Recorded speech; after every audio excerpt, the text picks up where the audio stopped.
Welcome to The Secret Life of Mothers. My name is Maggie Gordon-Walker and I'm the founder of Mothers Uncovered. Join us as we explore and share the incredible hidden stories of mothers when life has thrown at them challenge. Discover how the skills we learn in matrescence, which means becoming a mother, can teach us about more than motherhood. They teach us about unconditional love, resilience and acceptance. I'm joined today by Eve Canavan. Eve is the co-founder and coordinator of Maternal Mental Health Awareness Week.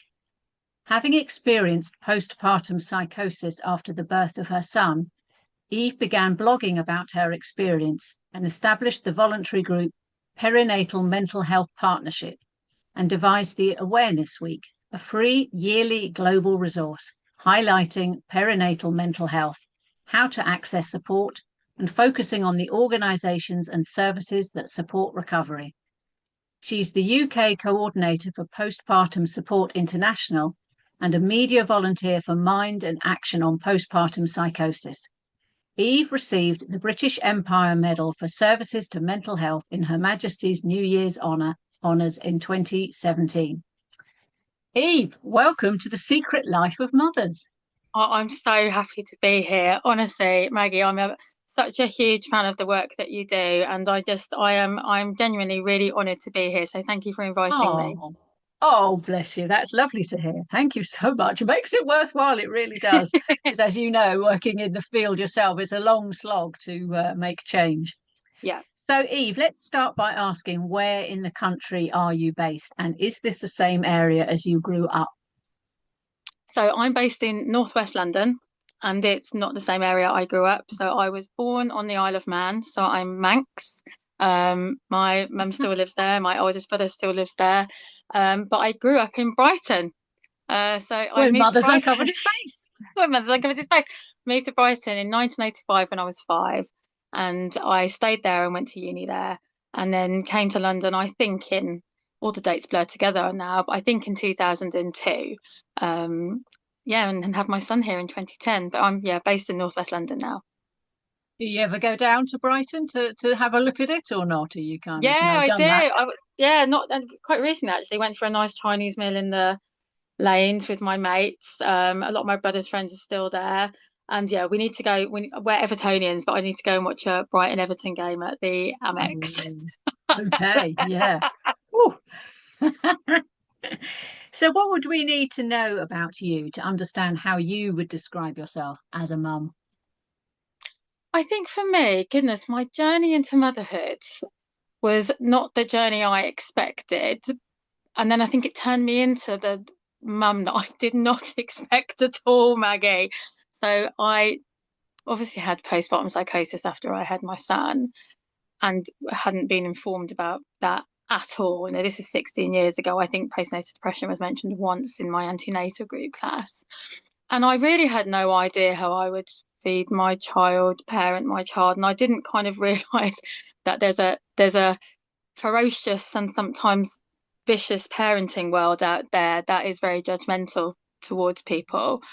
And I think when I had him and got really poorly, once I got better, I think I developed this kind of confidence that I just didn't care what anyone else thought about how I was or how I did the things that I did. And, so I turned into a mum who breastfed for a really long time and who had their child in their room for a really long time and who, yeah, I guess I probably did what was attachment gentle parenting, but didn't realize it had a name really at the time. Um, but yeah, I don't know Felt what I right thought for I was going to you. felt right for me. I don't know what I thought I was going to be like Yeah. though, Maggie. Does know, when you're pregnant, I don't think I ever thought about what kind of mum I was going to be. And then when I had No. him, it was so different to what I was going to be like. And then I just thought, oh, I'll just do whatever I think is right, and it's worked. Brilliant. I think yeah, it's interesting because you sort of think, I suppose, what a mum's going to be like, but it's based on unless you've grown up, and you've got maybe a sister who's had a baby and spent a lot of time with them. I didn't. So your knowledge of it is just based on, mums you might see out and about or mums in films, which is obviously extremely unrealistic. And then I think, obviously you had an extreme case and we're going to come on to that. But for everyone, it's just like, is this it?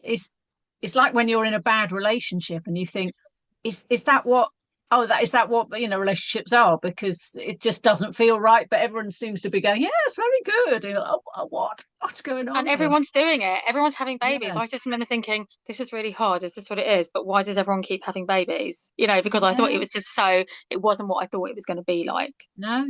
And that generally, because as you know yourself, if you speak up about how hard it is, that is usually one of the first critical responses under any kind of post you see, is like, oh, stop moaning, you're so lucky to be a mum, think about the women who can't be mums. And it shuts a lot of women down, because they feel like, I can't talk about this, because yes, I am so lucky. And every mother I've ever met at Mothers Uncovered, and when I've engaged online, that they always caveat, I love my child, I love being a mum, but, and it's like, it's the but we feel we don't allow ourselves to say. But you and I are fighting to overturn that. Yeah, So, absolutely. yeah, your story then. So, postpartum psychosis. So, obviously, some people listening or watching to this won't have heard that. Most people have heard of postnatal depression, PND. Can you talk us through a bit about postpartum psychosis and some of your experiences? Absolutely. Yeah, you're right. I mean, I had never heard of postpartum psychosis 16 years ago, and the majority of healthcare professionals after I was diagnosed had never heard of it either, and we had a real struggle to get help, which I'll go on to. So, postpartum psychosis, there are a couple of different stats hanging around about it. So, some people say 1 in 500 people giving birth experience it, some people say 1 in 1,000. There is an idea that if you have bipolar, you're at a higher risk of experiencing postpartum psychosis. I don't have a bipolar diagnosis, so that doesn't apply to me, but that is something that we do know about it. The research shows people still don't quite know what causes it. But there are definitely insights into indicators of people who are more at risk, such as the bipolar. So postpartum psychosis can hit immediately after birth, which is how it hit me. And it's categorized by extreme feelings. And it is classed as a medical emergency, Maggie. So, some of the things that I am going to mention now, if you notice anybody who's recently given birth that's in your life is exhibiting these symptoms, know that it is a medical emergency, and it is absolutely okay to turn up to casualty, to ring 999, or to ask for an urgent doctor's appointment, so then to be seen straight away. But some of the symptoms of postpartum psychosis include mania, hallucinations, delusions. But what does that actually mean? What does mania actually mean? What does delusions actually mean? What are hallucinations? Sometimes it can mean things like a mum feeling very hot after birth, or feeling very cold after birth. I felt I was boiling in the maternity ward. Maternity wards are really hot anyway, for some bananas reason that I still don't understand. But I remember feeling really, really hot. The mum who's in your life might be writing endless lists of things. She might be incredibly talkative. She might find that she has got so much energy, she doesn't know what to do with herself. Mm. She might be saying that she's seeing things that aren't there. Often we put this Yeah. down to sleep deprivation. But when you've got a mum saying to you, I think I'm caught floating in the corner of the room, or the duvet cover is dancing, or I'm imagining myself lying on a gurney. These are not normal symptoms to be exhibiting Mm. after birth. Sometimes people in postpartum psychosis have visions that their child is Jesus. There can be a lot of religious, connotations around things. It is those kind of things, and one thing is that it cannot be missed. It is extreme. Sometimes people might talk a lot. Sometimes people go completely silent. Some women experiencing postpartum psychosis are almost catatonic. They don't speak at all. Some are incredibly, incredibly protective of the baby, to beyond normal levels.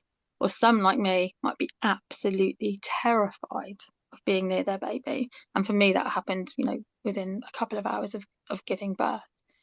Um, and I think what I can say is that postpartum psychosis was the single most terrifying experience of my life.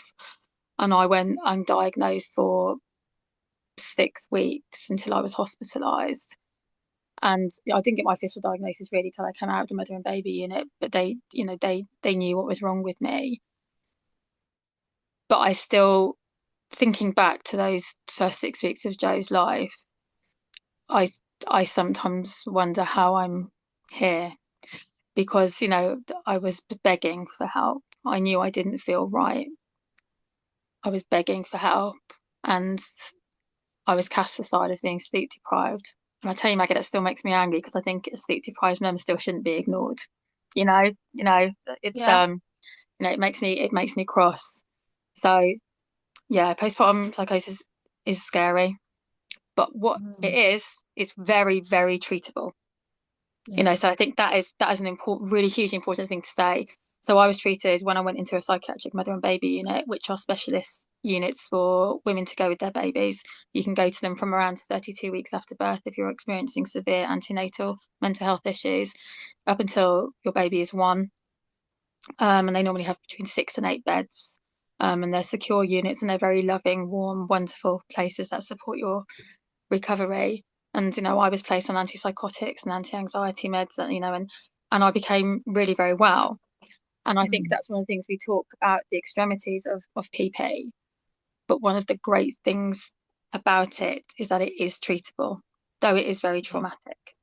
Um, but I you mean, I can suppose and do just better. thinking about it, why this happens, but when you consider what an intricate thing the human body and brain is, it makes sense that in some cases the wiring's going to go wrong. Your body's concentrated on getting this baby out, and it's like it's misfiring. I guess there's things, connections are just not being made.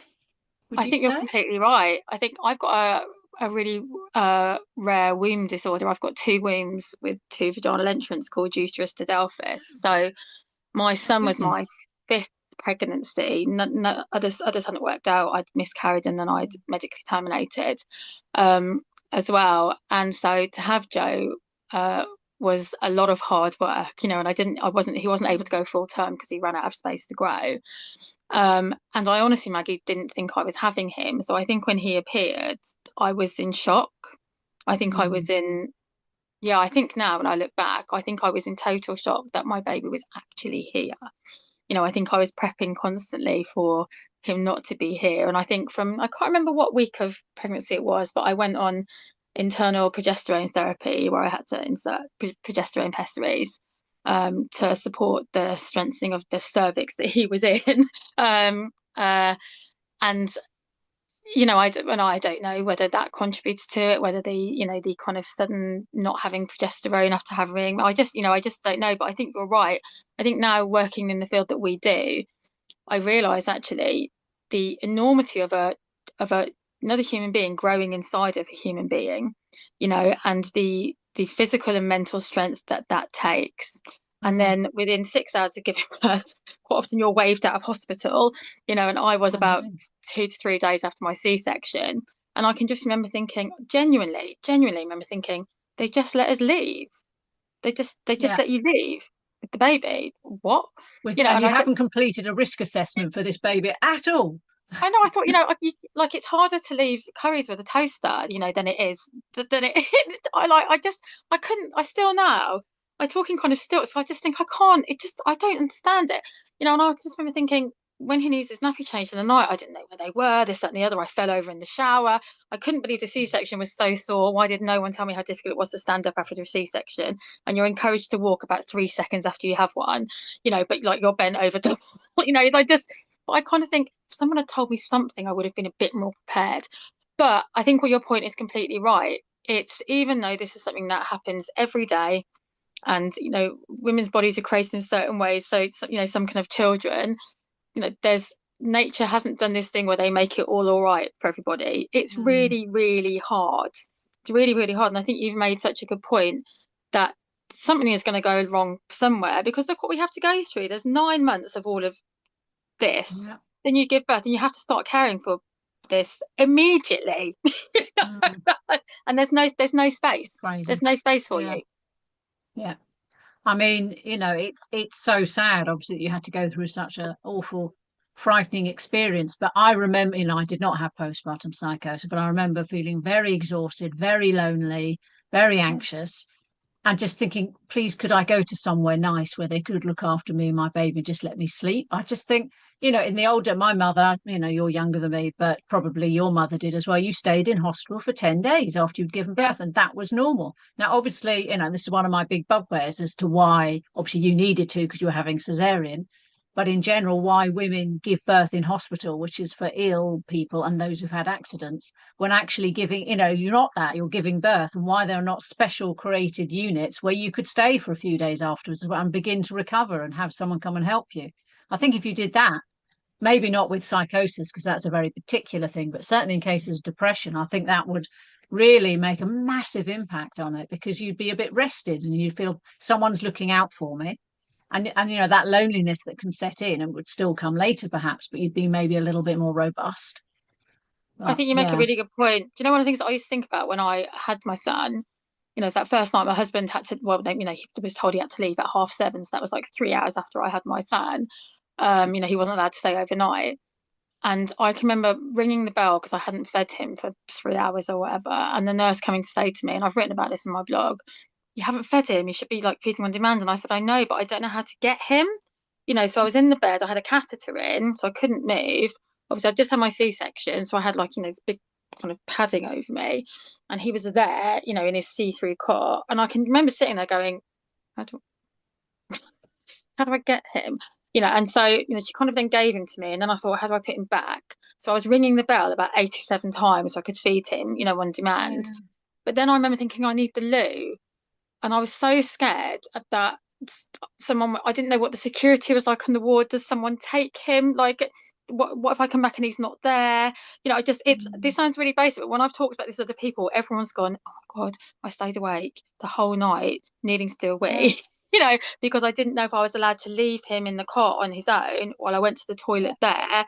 And and I think I remember staying awake for hours and hours and hours. And that sleep deprivation can cause you to go bananas. And I just remember feeling so terrified, and I just think I wish my partner had been allowed to stay with me through that first night, second night, third night, because I really don't think I'd have got as ill as I'd have got, because I just felt so overwhelmed of not knowing what to do, ringing the bell constantly, kind of sighs as the baby was handed to me for the 400th time, and me not being able to do anything. At one point, I didn't realize I had a catheter in after my C-section. It was only when I tried to move, I was like, what's this? So I just kind of feel like I gave birth to my baby in this haze. I didn't really know what was coming afterwards, medically or indeed personally afterwards. Yeah, and I think those first 3 days for me did contribute to me becoming really unwell. I think Yeah. absolutely. Yeah. I find it extraordinary that things still have not changed. And people say, oh, well, there's not the money for it. It's like, but how much money does a mother and baby unit cost? It's thousands, isn't it, per week? So, what it's already that Maternal Mental Health Alliance, the Yeah. report from 12 years ago, so something like 8 billion a year. I mean, it Yeah. doesn't make sense. Oh, Yeah, the I know falling you through the know gaps this too. report. I remember that report. When I talk about that report so much because it's true. So many Yeah, women are falling through the gaps. People will go, "Oh, well, I didn't have something severe," and I say, "Well, that doesn't matter whether it's medically classed as mild, moderate, severe, or whatever perinatal mental illness label is attached to it. That doesn't matter. If you're really unwell." Because you deserve to be better, you deserve to be better. And there are so many, I'll say, we have all these stats, Maggie, don't we? 1 in 8 people suffer from PND, maybe it's 1 in 10, maybe it's one in whatever. They're important so we can circle funding for what's needed and this, that, and the other. But the reality is all these people need some kind of help and support, whether they that be do. clinical or from the third Yeah, sector or, something like that. But there are so many women falling through the gaps of support because they're getting unwell. And a lot of people say if you put all, when you're pregnant, do all this planning, it will stop certain things happening. But we know, unfortunately, sometimes it doesn't, and that no, puts a terrible guilt on people because they feel like they haven't planned or prepared enough and that they've caused this. And you think, well, no. I was just talking about financial insecurity with somebody recently. You look at prams now when you go, into Brent Cross Shopping Centre, mm, and I'm like, they're nearly £1,000. I mean, this is yeah, nuts. And you it think is. people are thinking, how am I going to bring my baby into the world, not being able to afford to be able to push it Yeah. around? I mean, it's I know just I was ridiculous. running a session a couple of days ago, and I mean, I had a McLaren, which was maybe like £140. That felt quite expensive, but like these kind of three-wheel big affairs, and I think, no, but they must have cost amounts of money, and that's just the one thing, Yeah, the that's just buggy. one Then there's thing. all the cot, and then there's the mapping. Everything is phenomenal. Yeah. Yeah, And women are peddled that they yeah, and need I all these think special machines to boil water and things, and you think, yeah, yeah, no. yeah. And that's the thing. It's just like I've never met yet a woman when you sort of dig down into it and say, "How was it for you?" There is some level of trauma that they're carrying from giving birth, even if it was a fairly straightforward birth, and they've managed to feed or whatever, and they've managed to get a bit of sleep, but they're still not quite right. So everybody should be just getting better care across the board. But so with you, you said it was 6 weeks. You said you were admitted. So, but obviously it started before that. And what sort of particular did you have any visions, or you said you were scared to be near your baby? My biggest symptom straight away was I remember after I had him, my mum came in to see me, and it was the weirdest thing. I gave birth in the Royal London in Whitechapel, and that part of the building isn't there anymore. Because I still see the building when I go and visit my friends near there. But I remember looking out of the like postnatal ward window, and it had bars on the window. It's such an old like Victorian hospital. I can remember thinking this really odd thought that wouldn't it be nice to be able to climb through the bars because I felt quite trapped by them. And it was a bit of an odd, it's a bit of an odd feeling. I just had this weird kind of, it wasn't a vision, but a feeling. And I remember my mum saying to me, and we've got video of it, because we're videoing the baby, and stuff. And my mum's on it. And the first thing she said was, she didn't kind of go, "Oh, my grandchild." She walked in and she went, "Evelyn, what's wrong with your face?" And I said, "What do you mean?" And she said, "You look very, very spaced out." And the nurse said, "Well, she's just had a cesarean, and she's had a lot of medication for that." But my mum was like, no, something doesn't look right with Evelyn's face. She looks very, very, very zoned out. Um, and my mum was right. I think that was probably the first thing to get that she had no idea, but she knew that I didn't look like me. She knew. And she said, "Everyone's asking about the baby, but how's my baby?" And I said, "Yeah, I'm okay." And I know I did. I felt okay at that point, but I think she knew. Mm. She knew. And then, that first night in the hospital, I started to feel incredibly hot. I mean, I just felt so unbelievably hot, Maggie. I can't explain. I was like, why am I so hot? And I was asking the woman next to me, and she said, "Well, it's hot, but it's not like bananas." No. I remember, I was like, I feel trapped in my clothes. I feel so hot. And Joe did a poo in the night, when, black poo, and the nurse came to help me, and she said, "Where's his nappies?" And I remember thinking, I thought I knew where they were, but I don't know now. And I remember thinking that I couldn't remember how to look for something. So I messaged my husband to say, "Where are the nappies?" He said, "I put them in such place." And I couldn't visualize them in my mind. These all sound kind of really odd things, but I just knew I Mm. wasn't feeling right. And then when we left 3 days later and I walked out onto the street, I just became absolutely hysterical, hysterical, and got into my sister's car. And I said to John, "Why are there so many people around the car? Why are there so many people? And why is the car, why is it being shaken?" And he said, "What do you mean?" And I said, "The car's shaking. There's hundreds of people surrounding the car." He said, there's no one around the car, even the car's Mm. not shaking." Um, so we got back to my house, and my mum and dad, were leaving after a couple of hours. And I remember we've got this awful photo that I still don't like looking at, where I'm in floods of tears, and I didn't want them to leave. And I remember feeling really frightened. And it was over the next few days that I just started like completely melting down, saying to John that I was scared of the baby. And what I realised was that I was saying I was trapped by the baby. So one of my big feelings is that I felt trapped in everything. So I felt trapped by the window in the hospital, trapped by my clothes, and I was getting very hot. I suddenly realised I felt trapped by the walls in my house. And I started to think, if you don't like your house, you can sell your house. If you don't like your job, you get a new job. But you can't do that with a new baby. And I felt Mm. trapped by that there's no way out.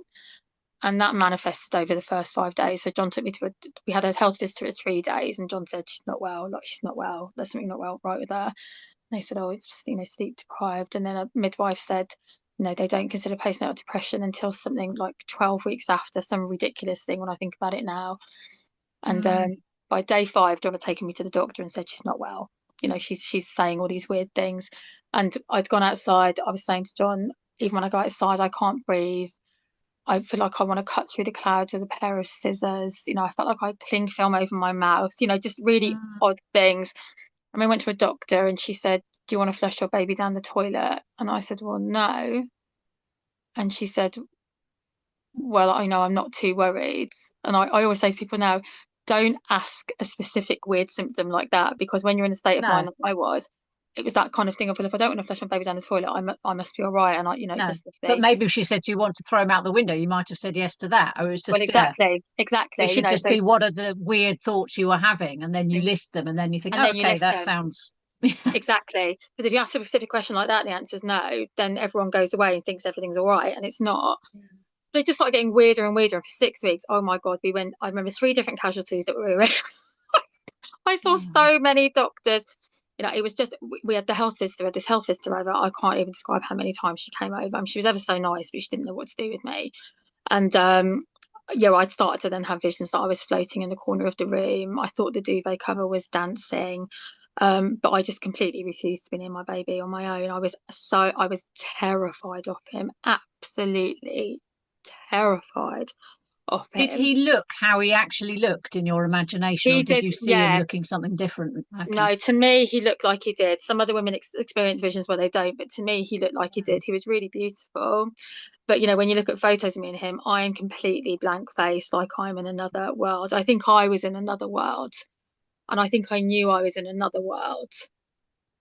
And it was a world I was really, really scared of. My mum came over to stay with us one night, and she slept in bed with me, and John slept in the living room with the baby. And she still talks about it now and says that the whole night I said to her, I thought the bed was collapsing in the middle and that I was falling down the middle of the bed. Mm. And that I was saying, I just want this feeling to go away. I just want this feeling to go away, mummy.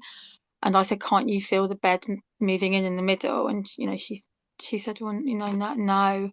And I remember John when I remember I remember the health visitor came round when he was like 5.5 weeks, and John said she's really sick, like she's really sick. And John had said I've been online, and I found these things called psychiatric mother and baby units, of which 6 years ago there were barely any, And John was like, I think she needs to go into one of these, and the health visitor said, oh, I don't know what that is, and I think if they do have them, they must be for really, really ill people.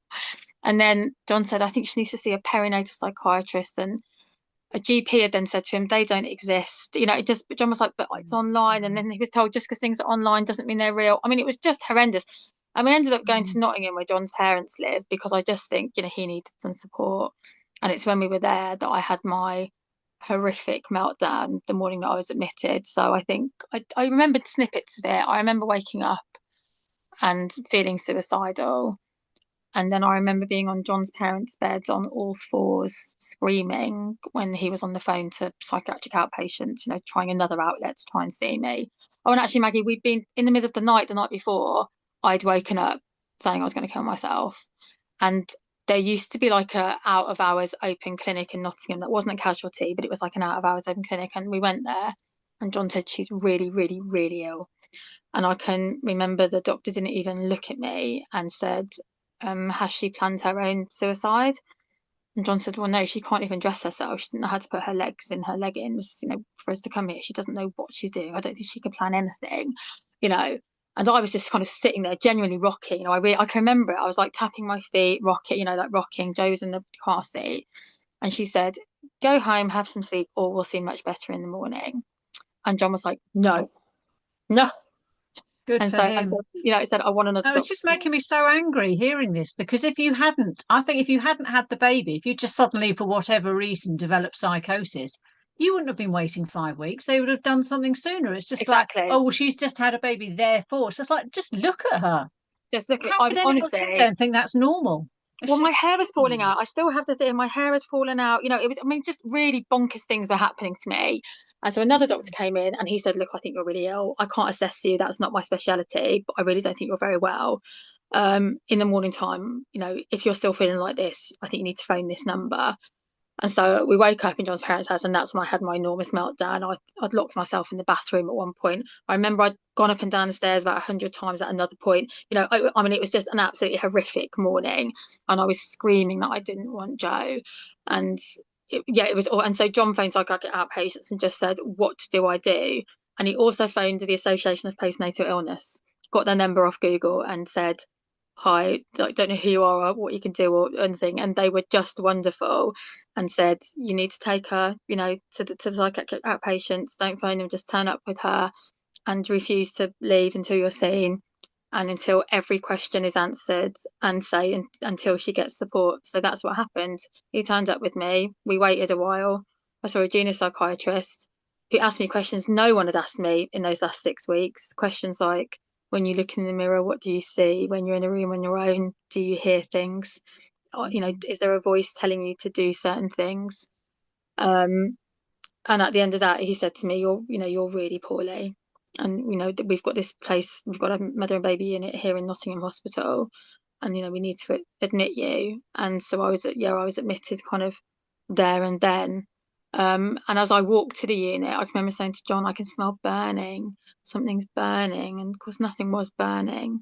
But, Mm. so I was envisaging the smells All and of your things senses were just completely shot to completely pieces, gone. weren't they? Everything was gone. I was thinking that things were Yeah. smelling that weren't there. Just. I mean, I don't know how anyone could have looked at me and said I wasn't ill. My mum still says now she can't bear to think about it because it was just so horrifying to see. Yeah, And massively. just think. I think now, God, what John had to see and go through because I was doing awful things. I was saying I didn't love him and I didn't this and I wanted to get rid of the baby and all these things. And of course, when I was saying to some people I don't want the baby, they were going, I'll take the baby. And then I felt really sad that they wanted the baby, but no one wanted me. Just Yeah. I felt it was just horrendous. But I went into mother and baby unit to start my recovery, and it did. It kickstarted the recovery that I needed because they put me on antipsychotics and antidepressants. I was told about ECT and how positive that can be if needed. Um, and I think and from there it was kind of onwards and upwards. I had a bit of a blip when Joe was around 3. I was diagnosed with complex PTSD because I just think I definitely realised from it, I suddenly then had massive issues with being trapped in places. So I wouldn't get in any kind of lift. I do get in certain lifts now. I wouldn't get in any kind of lift.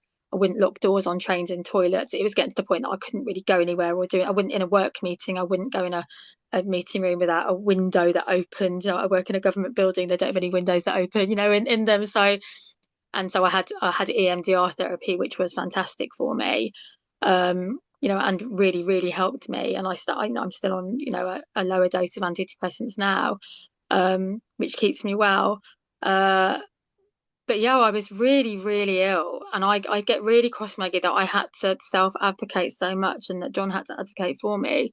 Because I think, what if I was on my own? What if I was a lone parent? Mm. What if we weren't? No, we're not bananas rich, but we're in a comfortable financial position that we were able to travel to Nottingham. That John was allowed at that point, 16 years ago, to work from home when I was in the unit. And that I was on full pay for 6 months. Just I'm incredibly fortunate in that sense, even though it was awful. It was absolutely. I just think, what if I was on my own? What if I always think about, especially when I talk to my friends, what if I was black or brown? Just I I hear the stories of other women and think, God, it could have been even worse. Yeah, Yeah. because they Sorry, would I've have been rambled seen as loads being there, Maggie. trouble, wouldn't they? Yeah. That's if you're an ethnic minority, you're going to be seen as a troublemaker. And Yeah. I've seen a lot of the stats, what they say about that. And I mean, Yeah. I'm thinking as well in sort of, years gone by before things like antipsychotic drugs and these units, what would have happened to women? You would have just been locked up in a mental asylum, wouldn't you? Yeah. Probably, and your Well, I've baby seen the taken off you. notes. When you see all these people say, "Oh God, postnatal depression," didn't exist in my day. Mary down the road had 18 children and they all lived in one room and she was absolutely fine. I think I don't think she was actually. And then you hear these stories that Yeah. Mary was away for a little while, and and the kids were looked after by grandma. But when you look into the history of women and mental illness, if you go and Google, and I've watched some things on Netflix about it, and I've done some stuff in the library.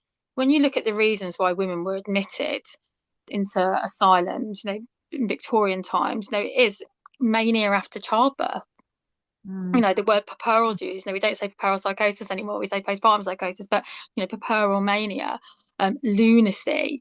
And they were put in and locked up. So women have always had these things. Yeah. And I think now, that there's women giving birth in places like Palestine and stuff who will be experiencing, these kind of Mm. things, and they don't have the medical care to support them.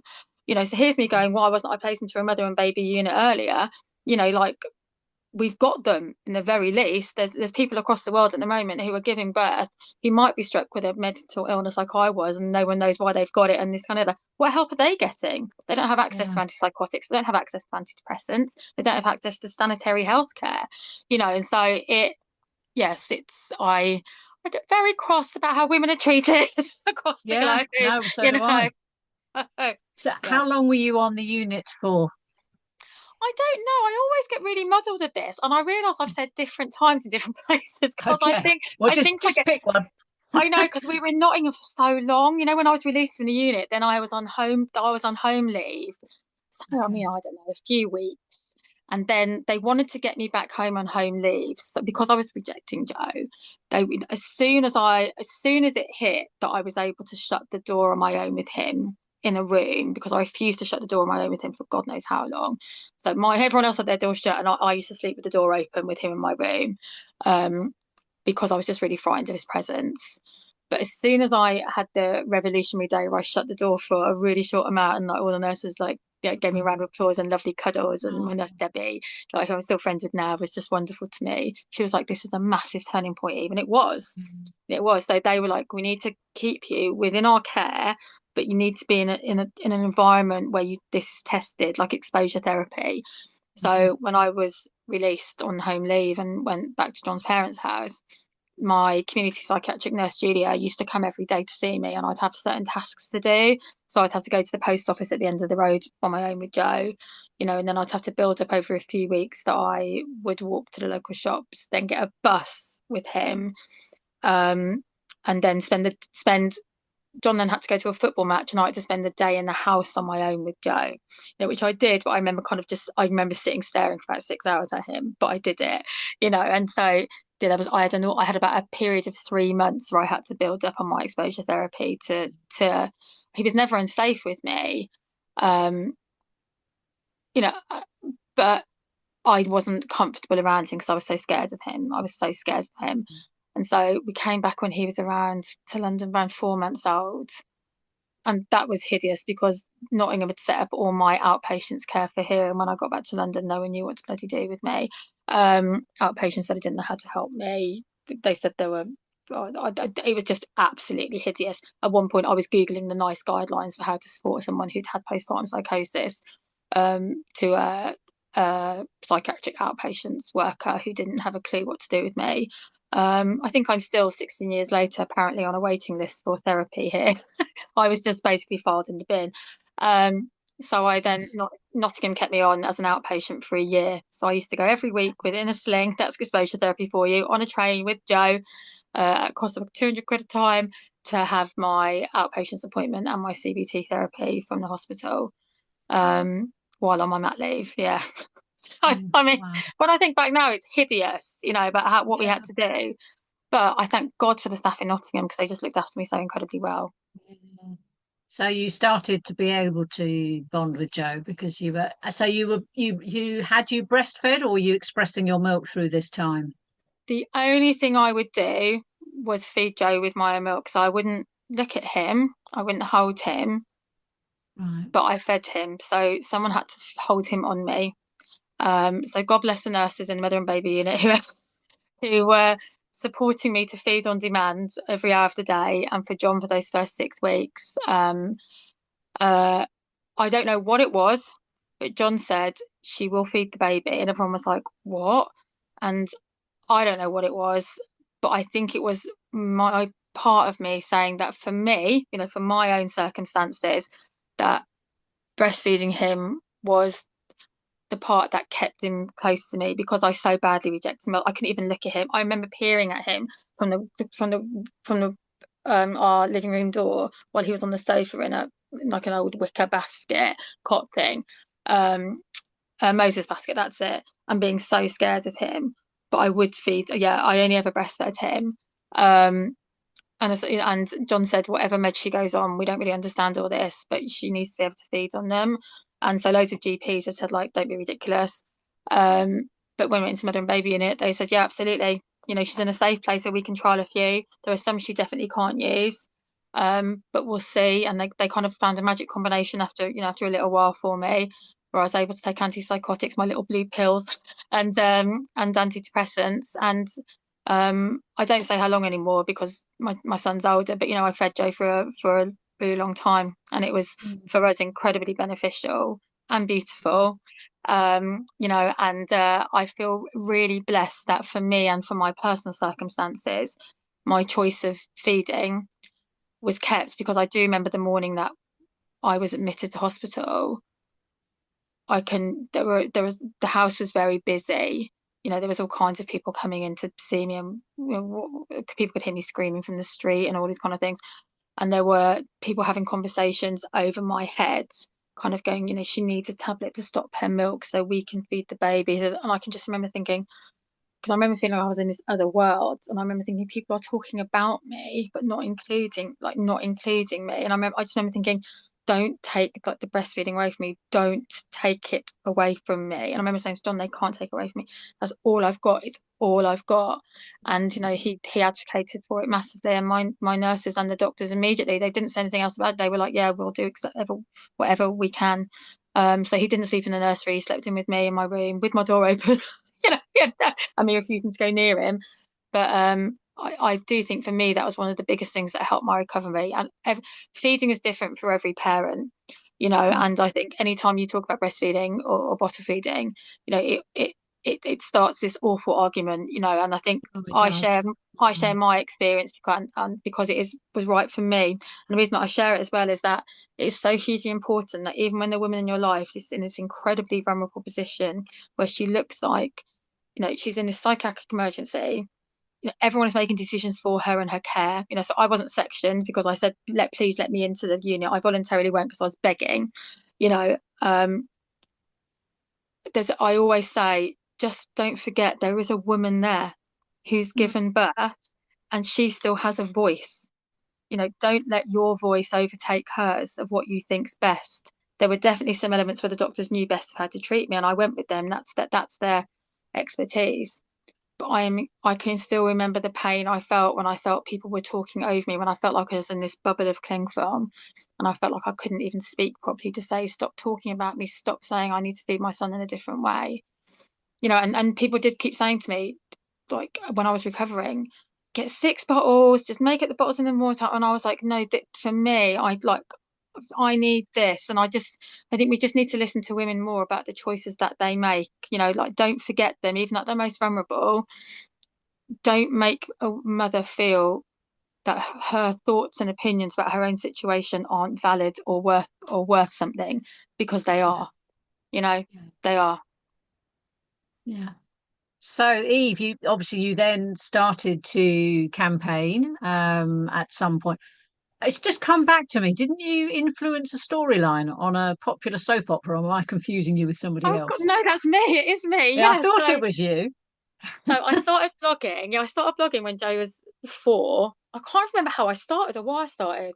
On my free WordPress that I've still got. I've never fancied it up at all. I mean, it does the job. It's fine. And Yeah. my blog got really popular, Maggie. Like really, and I didn't realize it. I did it, I think, to just kind of get all my thoughts out, and I write as I speak.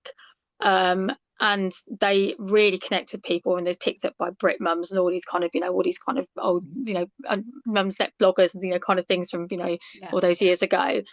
And yeah, when Joe was around 6 or 7, when I started sharing my story more online, um, Eastenders got in contact with me through the charity Mind to say they wanted to do a storyline on postpartum psychosis. I think a producer had met someone who was talking to him about it at a party or something, and they thought it sounded like a really good way to raise awareness. And they also really wanted to highlight the lack of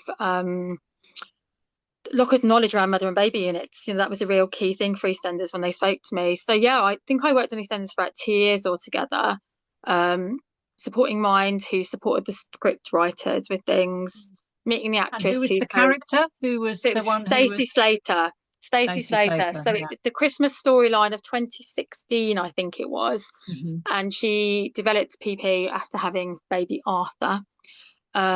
And they did it in kind of real time, so I went to the set loads. met with the actress a number of times, Lacey. My partner met with her on-screen partner to talk about his experience. It was great. We got to go around the set and see the scripts.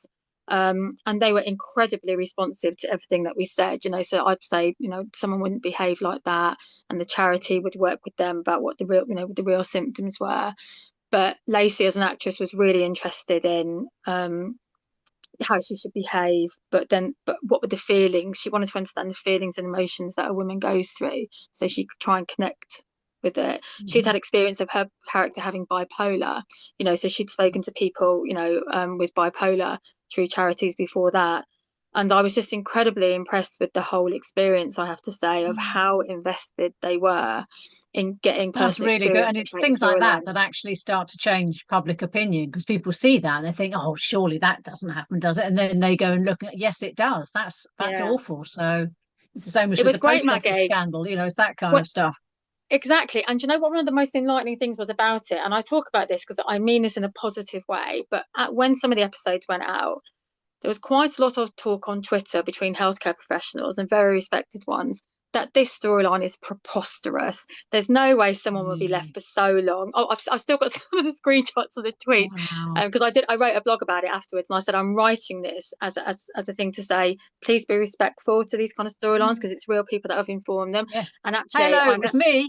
I it was was the me. one. Exactly. And I said, actually, it's quite underplayed, because if you think some of the things that, people do experience, they're not able to show that wholly through, on a TV show. Mm, They did some things like when she was experiencing hallucinations, they blurred the camera from her viewpoint and things, it was amazing how they did stuff.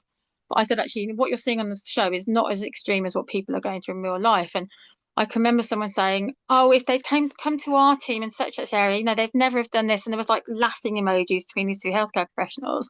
And I said, this is really upsetting to see when actually, mm, if you go on any mums group on Facebook now, I was like a demon seeming around every single mums group on Facebook, because I knew all the admin on all these mums groups, he was saying, "Oh my God," because the character went into a normal psychiatric unit first to show how there was not enough mother and baby units. And they were like, mm, "But she needs to be with her baby." And so then we transitioned it. So obviously, even though it's based on me, they placed that bit into it, which was really good because then it showed her mm, partner struggling to find her a place in mother and baby unit, like John did with me. And then when she does go into the mother and baby unit, she's reunited with her baby. And then they said, "Would you like to start feeding your baby again? We can place you on medication where you can breastfeed your baby."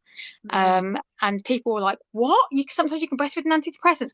So all these fantastic conversations came out of it. So mm. what I did like, not like, but I think the negative conversations I saw on Twitter were maybe needed for real people to be able to go, actually, healthcare professionals, yeah, okay, you might have a really good system where you do identify people in pregnancy are at risk, or you are able to identify psychosis the first time you see a person. But if you were to speak to a cohort of postpartum psychosis women, there'll be a large handful of them that I'll say the same as me. Because they're all my friends now. You go, yeah, I was ignored. This was completely missed. No one knew quite what to do with me. So instead of getting me help, they just kind of, turned a blind eye. And but I think it was incredibly good to raise awareness, really good to raise awareness of mother and baby units, but good to raise awareness of, being able to feed on certain antidepressants, Mm. how there are support services available. And actually for the storyline carried on, this wasn't reflective of my experience, then considering having another baby and the support options that can be put in place with preconception care, with perinatal mental health teams and stuff. So they covered all of that. It was extraordinarily done. And I'm really proud of it. Yeah. Yeah, no, it is. I mean, and fabulous to see that and those conversations to be had, and increase in public understanding of it. And it's so amazing that you awful that you had to go through it, but you turned that experience. I mean, that was my kind of next question, is that you used your trauma to shape the work you're doing. So just talk quickly about the Maternal Mental Health Awareness Week, which is coming up, isn't it? It's May, Coming beginning of up, May. beginning of year 10. And this year's theme is a decade of voices to represent how the week was formed from personal experience of myself and a number of others. And that over the last 10 years, we've listened to the voices of women and families, and people affected by perinatal mental illness, to create this free resource. So yeah, Maternal Mental Health Awareness Week was founded in 20, well, the group that run it, the Perinatal Mental Health Partnership, we're not a charity or a CRC, we're just a voluntary group who did this in our spare time. We came together in about 2014, 2015 and decided we wanted to run an awareness campaign for maternal mental health with no idea how to do it, with no money, not a blimming clue.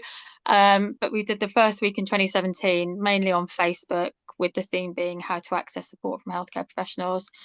And it really caught on. People really liked the fact that it was individuals like me who, with personal experience, who wanted to use their personal experience to support others. We wanted to shine a light on the support organisations across the UK and now obviously globally who can support people. Wonderful charities and CICs, third sector organisations who give their time for free and free resources. I see the week as a vehicle, so we don't offer services ourselves. The week is a vehicle to highlight services such as yours, Maggie, but also then have important conversations. One of the big things that we do each year is run free online information sessions on social media that can be accessed at any time forevermore. So things we did 10 years ago are still available, where we talk about things such as how to talk about your symptoms with your doctor, how to talk about the fact that you're having intrusive, scary thoughts. What is a sexual intrusive thought? And how it doesn't mean that you're a monster. What antidepressants can you take while you're breastfeeding? What is a mother and baby unit? What's tocophobia? We've covered. How can singing support you in your recovery? We've covered everything. And so we do that every year, and it's been great because we're now part of World Maternal Mental Health Day. So I've got loads of links with people internationally with the work that we do. And I think the week has become really respected. We do an awful lot of due diligence around it. Everyone that we work with, we make sure we look after them. We don't work with women who are currently unwell, because it's not right. We work with women who are attached to an organisation or a charity, who have been supported to share their story, like I was, with actually postpartum psychosis in mind. And I think we're a respected voice because we run the week for women and families, and it's there as a resource, and it's a passion project. So I think it's year 10 now, and I think it's caught on. There's lots of awareness weeks and they're all really needed. But I think this one, in the year after having a baby, a woman is at the most vulnerable time in her life, and maternal suicide rates are still so incredibly high, which is why I think every year, I think the resources we do, and that I don't think that the kind of, the hype, that's the wrong word, but surrounding the week will go, because every year we have people going, oh my God, I needed this, I really needed this. And so we're doing a session this year on women with birth injuries. We're doing a session with colostomy mama, where she talks about living with a stoma after giving birth and having another baby, even though they living with a stoma, so, and she talks about all the perinatal mental illness issues that she experienced after her birth injury, something I'd never heard of 16 years ago. So it's after having my son, it's the thing I'm most proud of, Maggie. Yeah, it should be. It's phenomenal what you've done, and everyone else in the team, but you. But it's because of the organisations like yours. So we spend the whole week highlighting these things, and we could focus so many, but what we try to do is work with more organisations. For the first time this year, we're working with a big postnatal mental illness charity because I want to highlight their services. But we've always tried to go out to the smaller ones who are in certain places in the country doing certain things, for people. So it's there are organisations that support Polish mums in the UK, mums from the Ukraine coming, people from war-torn places, refugees that are coming in who've experienced perinatal mental illness. And I think, and the fact that these organisations offer free services to people during what is a really difficult financial time, that's what I want to show in the week, show that to people that that there are organisations that can help, hopefully in your local area, but also acts as a bit of a training tool for healthcare professionals. They sometimes look at these chats and go, oh, I didn't know that. Yeah. I didn't know that. It's really good. Yeah. We have to finish soon, but I just want to know, what would be your matrescence, i.e. transition to motherhood? What would be your matrescence disc, as if you're on desert island discs? It's an odd one here, but I'll explain it. So it's Ellen Vannon by, I think it's Barry Gibb from the Bee Gees. So I'm from the Isle of Man. So the Isle of Man in Manx Gaelic is Ellen Vannon. And the song is called Ellen Vannon, and it talks about the beauty of the beautiful island that I was born on and that my mum and brother still live on. but it talks about it as if it wraps its arms around you in love and protects you. And it reminds me of my mum looking after me in my bed when I was really poorly. And it reminds me of how I hope I am parenting my son now. So that would be, and it's beautiful. It's beautiful as well. Yeah. Yeah, your mum helped look after you, as did the mum and baby unit, and they helped hold you until you were well again Yeah, and can continue. Eve, exactly. this has been so lovely speaking to you. Let our listeners know how they can find out about the work you do. So our name is the Perinatal Mental Health Partnership. So just put that into Facebook and our Facebook page comes up. We are at Perinatal MH Partnership on Instagram. We have a website, Perinatal Mental Health Partnership. We're on LinkedIn, and you can find me at Evie Canavan, at Evie Canavan. And yeah, I try to share. I've got a real belief when I do my stuff over in Perinatal Mental Health Partnership, it's formal, this, that, and the other. But for me, in my own personal experience, I believe that a woman should own her own experience and talk about it in her own way. So, I do talk in a fun, humorous You way certainly about do. what I went through. I love some of your posts. It's very real, very down to earth. Because why shouldn't it be? I do talk Exactly. about the issues of going to the toilet after giving birth, which I wish people had Yeah. told me. But yeah, that's where you can find me. Brilliant, Eve. It's been fabulous talking to you. Thank you so much for coming on, sharing your story. Ah, thanks for inviting me. Thanks for the work that you do, Maggie.